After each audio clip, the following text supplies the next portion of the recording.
So it's really good to see everybody here. I'm very excited. I've spent about the last hour hugging anybody that I can to try and work that excitement out of my system. Because I'm from Wexford, really foreign, really far away, really difficult to understand. So I'm going to slow it down as much as I can. So today what I want to do is talk to you about work-life balance. We're all thinking, okay, what does that mean? We think traditionally, work is what I do when I go to work and I get paid for it. Life is what I do outside of that. But the reality is that it's become more fluid now with technology, meaning that you can answer emails when you're at home and calls coming in from kids' schools during the working day that you have to deal with. And all of these things are starting to meld together, that it really isn't something that you can very clearly split down the middle.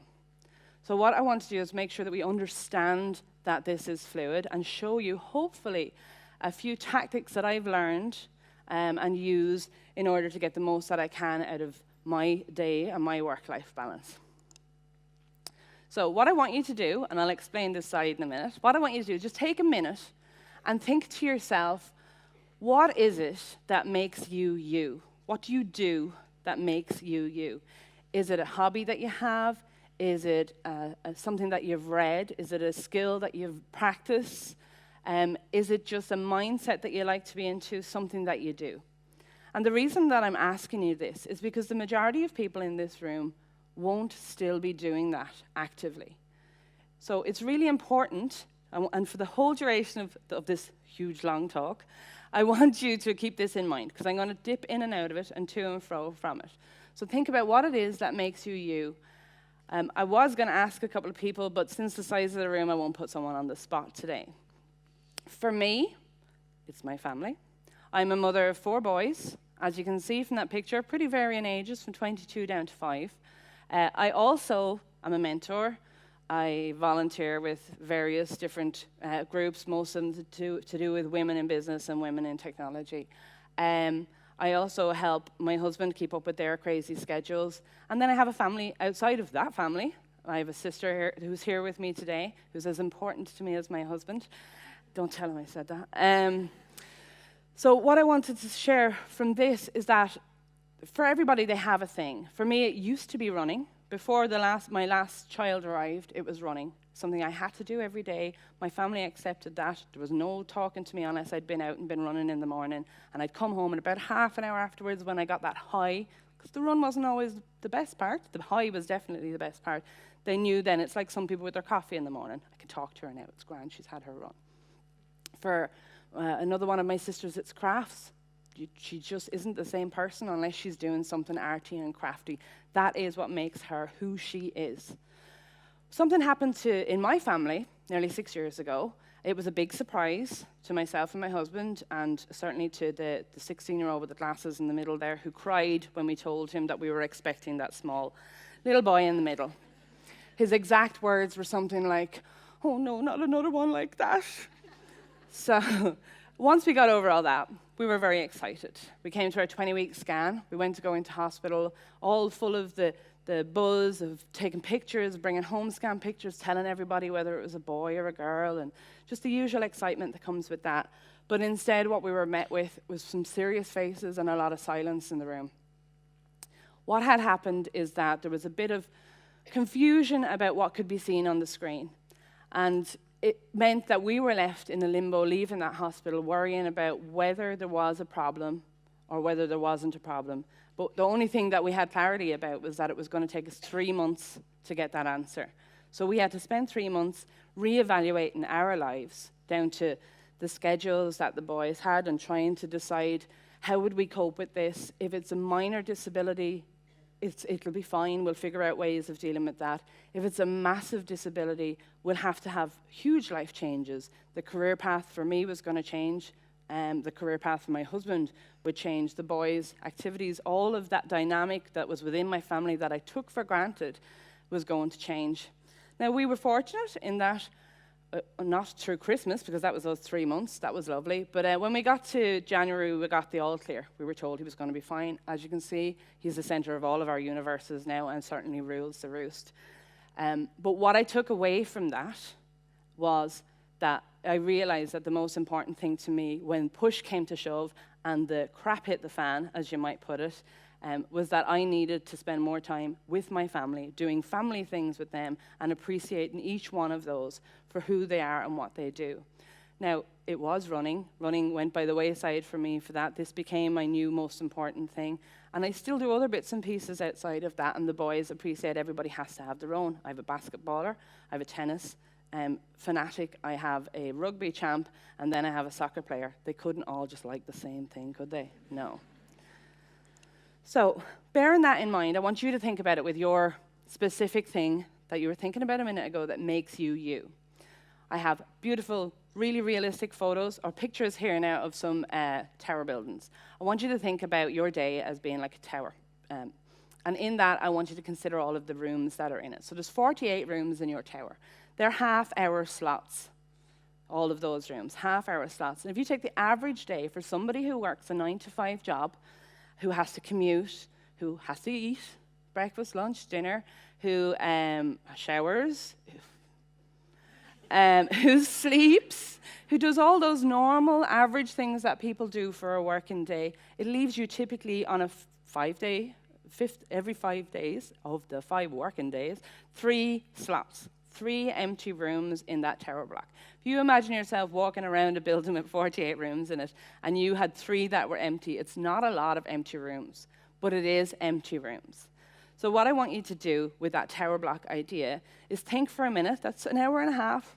You're going, how am I going to find an hour and a half? I know my day is jammers between everything I do, all those things you just mentioned, Jenny, but I don't see that I could find an hour and a half in that room. So what I'm going to do is show you my calendar for work, blocked out all of the different people that I talk to. Most people look at this in the work and they go, oh my God, how do you do those things? Now, I'm fortunate. I'm on calls with customers. I am absolutely diary-driven for everything work and personal. So when you look at this, I know exactly what customer I'm speaking to, who I'm speaking to next, how long I normally spend speaking to them, so I know exactly how long it's going to take on each of those calls. I would like to say it runs like clockwork. Life doesn't run like clockwork. Sometimes things go amiss. But here's my calendar, and I can still feel that you're looking at it and going, how do you find 3 empty rooms in that calendar? If you take into account sleep and lunch and all of the rest of it. So what I want you to do with the thought of finding those empty rooms, and with a crazy-ass calendar like that one, and I haven't even put into it things that are not work. That's the work week. That's the Monday to Friday, not the Saturday stuff with the rugby and the soccer and all those other mad things that go on. This is just for the working week. And with that, I want you to take the thing that makes you you, whatever it is, and put it into one of those rooms and lock it. So what I mean by that, and it's a visual practice that I want you to do, and it may sound a little bit silly, but I promise this sticks. So you take your activity, your reading, your quiet time, your gardening, your cooking, your time with your sister, whatever it is, I want you to put it into that room and I want you to lock it. And the reason I want you to lock it is because when your mother comes and wants you to fix her computer, that is your time. You don't do that. When your boss calls and they want you to work that little bit late, I can't. This is my time. I have it locked off. It's immovable, non-negotiable. It's important to me and the person who I am. I cannot be of value to my employer, and I cannot be of value to my family if I don't do the things that are important to me. And I'm still, at worst, take one of those empty rooms. That's a half an hour. Take one of those empty rooms and lock it down and make sure and make it yours. But if you don't do that, what happens is your day suddenly becomes a blend of same old, and you find yourself going through the motions. So I've purposely haunted the internet for a yellow lock because it's the kind of color that sticks with people. And I want you to keep that visual. So now you have the visual of the crazy calendar, the yellow lock. In the ideal world, I'm locking this into a room, but how do I actually put that into practice? So I'm going to show you my calendar again with this in practice. They're not yellow. Should have thought that one through. So so the pink items that you see in the room. On a Thursday afternoon, what that's there that's locked down, that's a rugby match for my 12-year-old. On a Tuesday morning, that's a doctor's appointment. I am fortunate enough to have an employer that allows me some flexibility with work, so I started early that morning, you can see in the calendar, so that I can make that appointment and still have plenty of time in the day to do the things I need to do. You'll see a crossover block there between 1 and 2. That's lunch. I have a tendency, I do actually book lunch into the diary to make sure that I eat. That day, I picked up my 5-year-olds from school.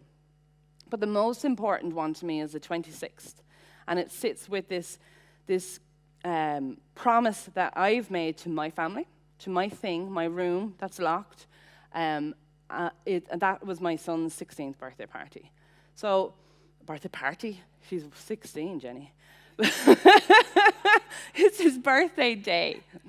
So what we do, the promise that we have in our house, because of my husband's schedule and the kids' schedule and other activities and all these different things that go on, and it's the same for my sister with her crafts, and it's the same for people who don't have kids who have other activities and things that they're involved in. It's not about the children, it's about the thing that's important to you.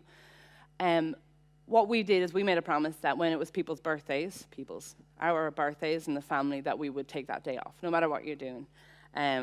He ended up getting kind of caught out on that one because it was his first day back to school. But we celebrated his birthday with him before and afterwards.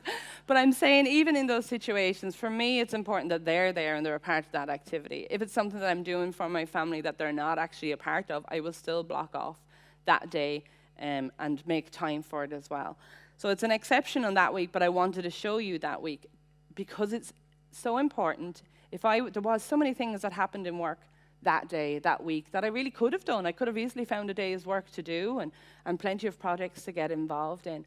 But for me, it was important that we stick to this one rule. If you don't put those things in that safe, and you don't lock them down, and you do negotiate with people and allow those things to bleed away and get out of your hands, what happens is Tuesday becomes less productive because I didn't even give myself that thing on Monday that was for me. I don't have enough value to give myself that time. Wednesday gets worse, Thursday gets worse, Friday gets worse, and next thing it's just snowballing along and you've given yourself no time.